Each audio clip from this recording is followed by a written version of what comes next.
Hello. Jonathan? Yes, sir. How you doing, Mr. Aliff? Yeah, it's Mark Aliff. How are you? Aliff. Okay, Mark Aliff. I'm doing pretty good. I guess I had a bunch of questions for you, but let me introduce myself. I'm Jonathan. I've been in Pueblo for about 9 months. I hail from Kentucky, and I'm a registered voter, so that's probably the most important fact there. That is the most important, huh? It gives me power, right? That's it.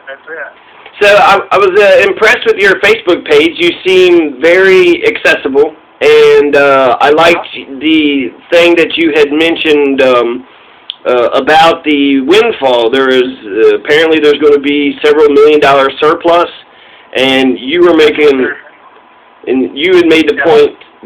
Yeah, go ahead. I'm just interrupting you. I said, yeah, that's what they're saying, that we're gonna have a big windfall. Yeah, so I was just wanting to make sure I got your position accurate, and essentially you were saying since we're getting all these millions of extra dollars in a surplus, why don't we just use that to fund the 24 new cops or the road instead of raising the sales tax? That's correct.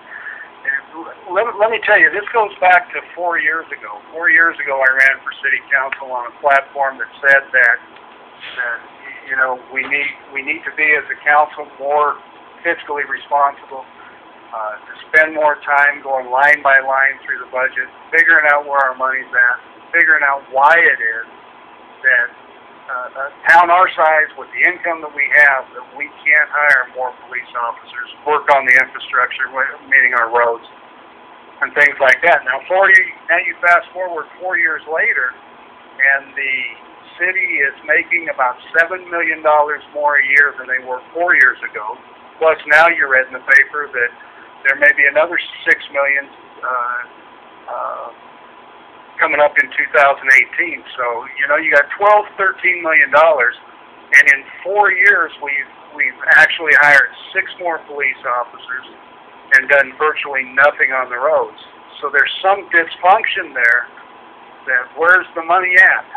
Where are we putting the money? And we need to reprioritize our budget to figure out exactly what it is that we're not doing. Yeah, I think that's a really good point. Would you happen to know how much the 24 new police officers, like how much that sales tax generates? Because I feel like that might be the only rebuttal is that maybe, you know, 15 million. I know it's a lot for a working class Joe like myself, but is that enough? Is that enough to pave roads and hire police officers? I'm not for sure how much that sales tax.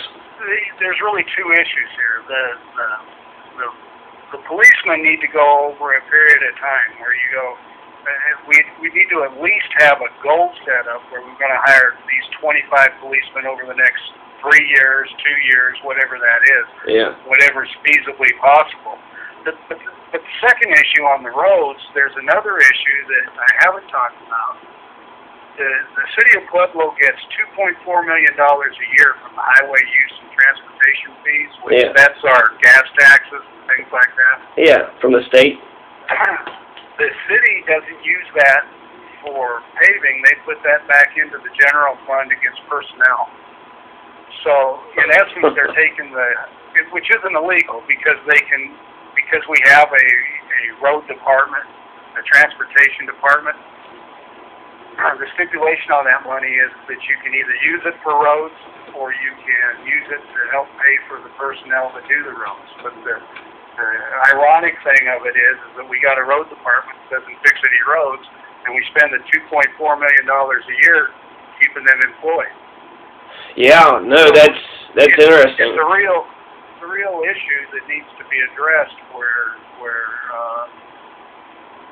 you know, we figure out how we can use. I don't understand why the $2.4 million goes to personnel. We ought to count personnel like it is, right, and use that money accordingly. Whether it's $1 million a year that goes towards roads, or $1.5 million a year that goes to roads, whatever. Earl Wilkinson, who's the transportation guy for the public works guy for the city, you know, when he wants this quarter cent tax introduced to generate $3.5 million a year. I just find it unacceptable to ask us for $3.5 million a year when we're already through fees and taxes through these highway and use funds getting $2.4 million. You know, so there's just some issues that need to be addressed, and I think that I'm the guy that can bring the issues to the table and get some consensus on this is crazy and we need to go in a different direction. No, yeah. As far as how much money you need for the 25 policemen, you know, I mean, they start off at $35,000 a year plus their, you know, what it costs to train them and to. I mean, if it costs you $100,000 a year per guy, 25 of them cost you $2.5 million. Right. Wow. I mean, that's dumb car guy math, but no, that's brilliant. You said $100,000, so you actually kind of give them a $65,000 training fee. So that's I think you overestimated a little bit. Sure, and that's my point in doing that is to say there's more than enough money to hire those policemen. And there's more than enough money to get to work on our roads. Right. And that should be our emphasis. I guess the bottom line on what I wrote is that our emphasis should be on figuring out how to do that, making that a priority, rather than how we can spend the money on nonprofits. Yeah, it's good thinking. I really like your approach with the Facebook thing, just because it essentially allows anybody to, you know, here's what I think about this issue, and then everybody can, you know, you're basically... You want us to know stuff. Like, you want us to connect with the people of Pueblo, and you want us to know. There's a couple people that's running for office. There's no online presence at all. They're not campaigning. I don't even know if they're real people, really. So. Well, you've only been here for 9 months, so you don't really know how the machine works here. But, you know, a couple people running for city council at large, you know, they're backed by a certain party that they'll get the word out. They just don't campaign very much. A political party or like a... yeah. Oh, okay. Political party. Is it a monopoly here? I assume it's probably the Democrats. Yeah. The Democrats have their big presence here. I know that. A big presence. So, you know, and that's one thing a guy like me who's a conservative and you know, not into tax and spend government, you know, I'm totally the opposite of what they represent. So no, that's tougher for me than it is them. I was actually kind of curious about your definition of conservative. There's some things I'm liberal in, some things I'm conservative in. You said that you were against the Black Hills contract. So does that mean you're for alternative energy? No, not necessarily. What I'm against is the Black Hills is a very controversial. It's like a monster trying to figure that thing out.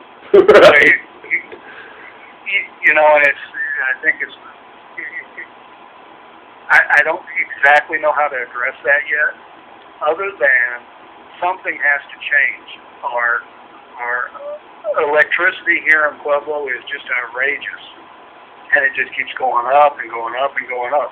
Now, I guess we don't realize how it affects not only the people who live here, you know, the residents, the voters, everybody in the community, but how it affects us economically in our economic development plan. When businesses want to relocate to a community, you know, they definitely look at what their utility rates are. And you know, what's the advantage of coming to Pueblo with the highest electric rates in all of Colorado, as opposed to going to Colorado Springs, Denver, Greeley, Fort Collins, those areas. So, I mean, there's just a lot of reasons why we need to do something different. Now, do I know what that is? I have no idea. That's the problem with this issue. It's going to cost you $1 billion to get out of it, make a municipal utility. You know, that's the estimates that I've heard. Or do you just get rid of XL or Black Hills, bring in XL Energy, and is that going to be any better? I don't know. No, that's, I mean, I'm glad you're actually thinking about it, because my understanding of liberal versus conservative essentially is conservative is keep the status quo and liberal is change things. And so when you said that you're against the Black Hills contract, I was like, well, that's kind of a liberal idea. So I was, what's your definition of conservative? Are you like a Donald Trump conservative, or are you like a Milton Friedman conservative? I think I'm a Mark Aliff conservative. I care about my community. I'm totally against the tax increases and the the tax and spend mentality that the city's had for several years now. Isn't it ironic that the city council has put on the ballot more initiatives to raise taxes than they've hired policemen? Yeah, man, I think you should keep hitting that issue over and over again. I was wanting to try to get a more fuller understanding of what do you think about the pot industry? It's been legal here in Colorado for about 5 years. There was the big ballot questions last November. It seems like it's it's here to stay, and it seems like it would be a conservative issue because it's been legal for 5 years. It's working, it's, would you protect I'm also pro-business, get out of the way of, it's legal. It's here to stay, just like you're saying, and, we need to embrace it and find ways to utilize the income and the business to our advantage. There's nothing I'm going to do to stand in the way of that. There's some folks that are saying since, I think, the iron and steel plant has been slowly phasing out, that marijuana might be Pueblo's saving grace. Would you give it that much credit?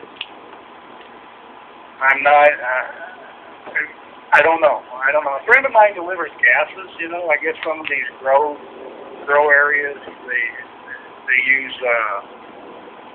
some kind of gas. I don't know what it is to do their cultivating. And he told me there's 150 grows between Wetmore and Vineland.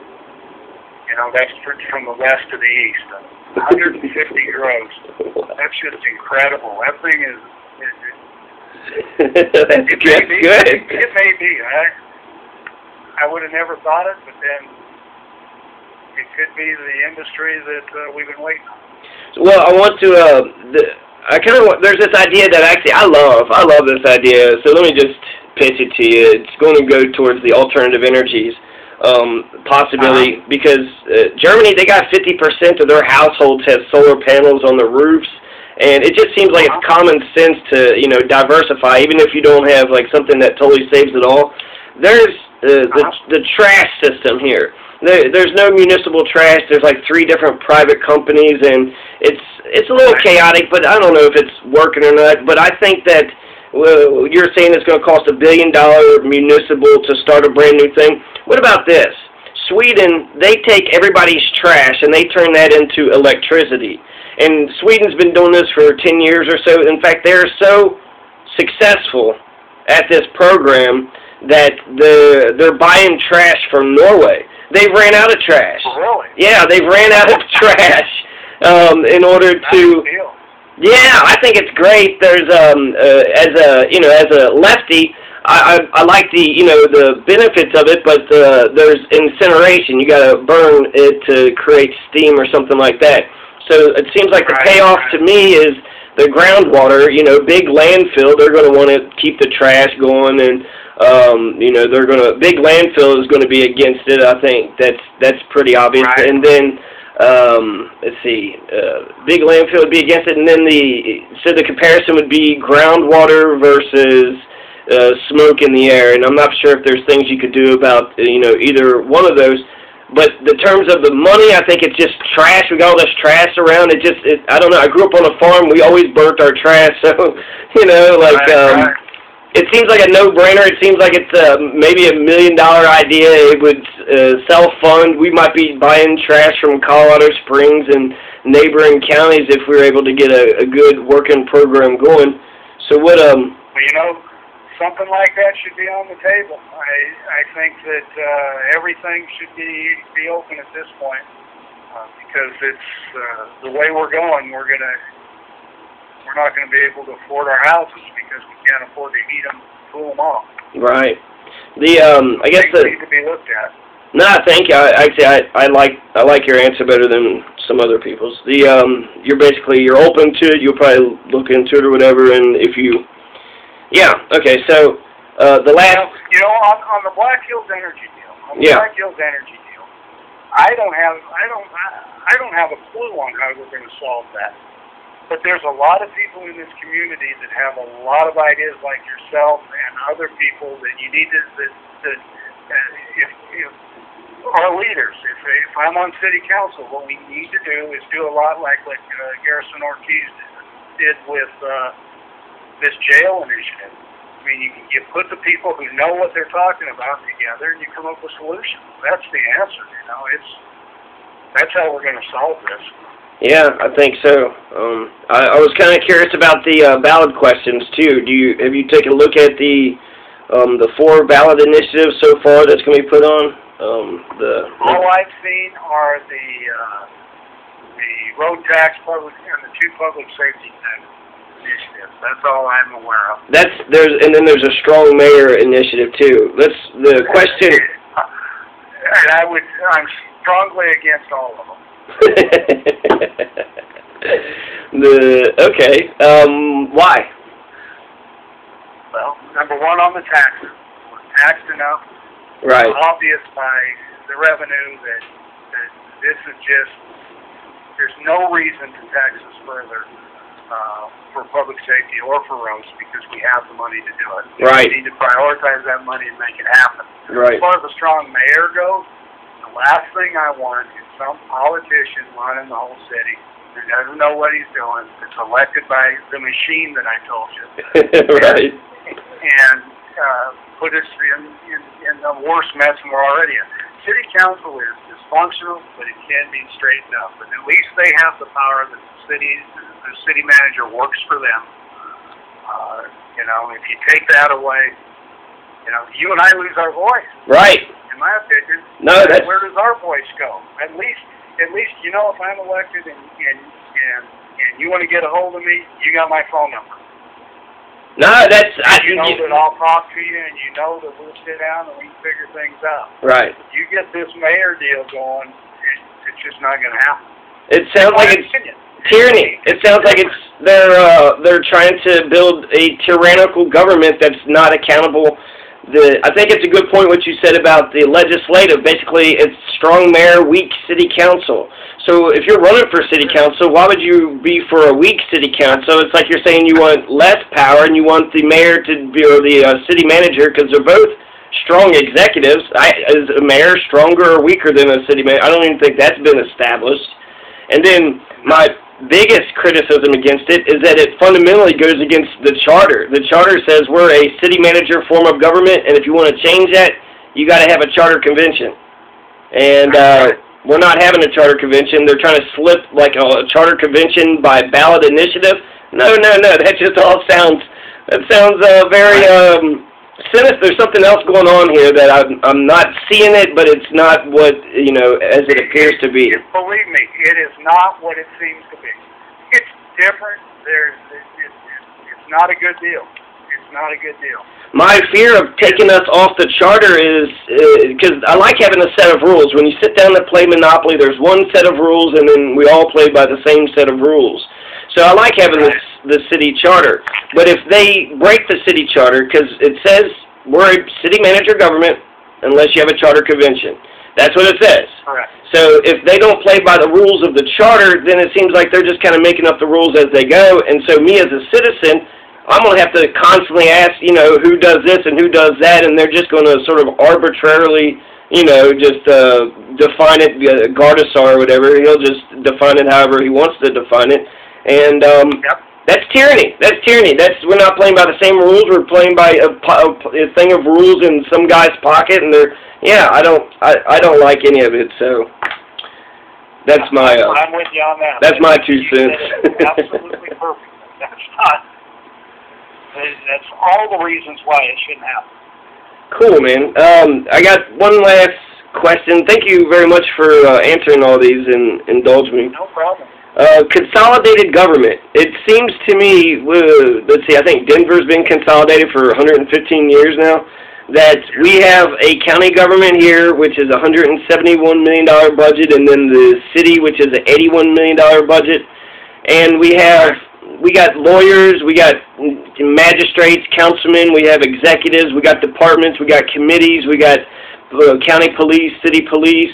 There's a lot of redundancies, so it seems to me that as a conservative, you would save a lot of money. You would save a ton of money by consolidating the city and the county. Would you got any thoughts about that? You would. It's been talked about. I have not talked about it. I support it. I think that I'm with you. It seems crazy to me to have a police force and a sheriff's department, to have, like you said, city attorneys, county attorneys, and most times, you know what's craziest about it is most times the city and the county go in opposite directions. So there's no consensus whatsoever in what they do. Do you have an example? Do you have an example of that?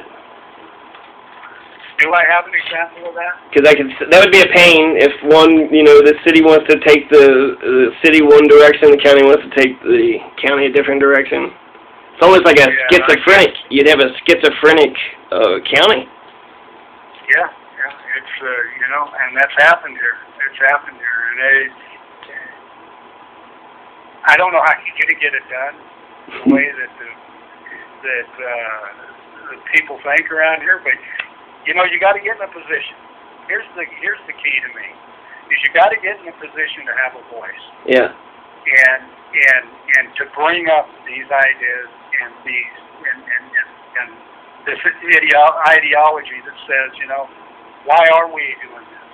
Why are we not thinking about consolidating, especially many of the services? That's where it happens. It happens when you get elected, and it happens when you do what you say you're going to do and sit on that city council and raise Cain and get things done. I feel very confident that as a city councilman, if you were to win your seat, that you would be very conservative with the money. You would look at the wasteful spending, cut whatever is unnecessary. I feel confident, actually, and that's, I don't know, I guess good. That's good for you. That's good on you, That's another thing, too. Like, I'm more liberal than conservative, but you're really likable and approachable and easy to talk to, and we've just agreed on, probably the majority of what we've talked about. So maybe there's more that connects us than divides us. Yeah, and I think that if I could get that message to I wish I could have this conversation with every single person that's going to vote. I write on Facebook a bunch, so I'm going to write this up into some kind of word. I don't know how far, how much traction it'll get, but I think this is how relationships begin and how they start. So I don't know how you get the chieftain to actually, I like policy. I'm a political science major, so I'm kind of a nerd like that. But that's ultimately when you get power, it's going to be the ideas of your policy is what's going to be, put into play. So that's why I think that's so important. So, Mr. Aliff, I appreciate this conversation, my man. Hey, and thank you for calling. You call me anytime. Okay? I probably will. I'll take you up on that. And keep on posting stuff on your Facebook page. All right. Friend me on there, and I'll get it to you. Okay, is there, okay, I'll look for it. I didn't see, I will. I'll friend you. I'm there. 2 places. Okay, I saw your public page, but I guess I didn't look for your name. I didn't know if you had a specific individual page, but I'll friend you. Yeah, I got an individual too. All right, my man. Well, I hope you enjoy your day. All right. Well. All right.